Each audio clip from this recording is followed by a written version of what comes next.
আগামী 15 মে থেকে 15 জুলাই পর্যন্ত দলের প্রাথমিক সদস্য সংগ্রহ নবায়ন কার্যক্রম চালাবে বিএনপি।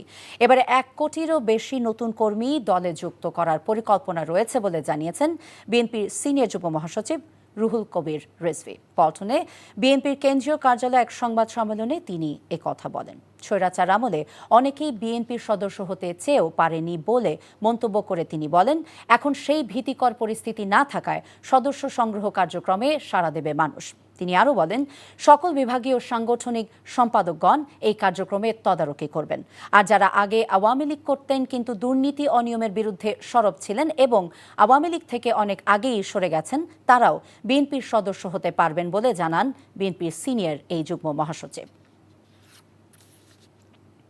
বান্ডেল থাকলে প্রতি সেনমানিতে টাকা বাঁচবে।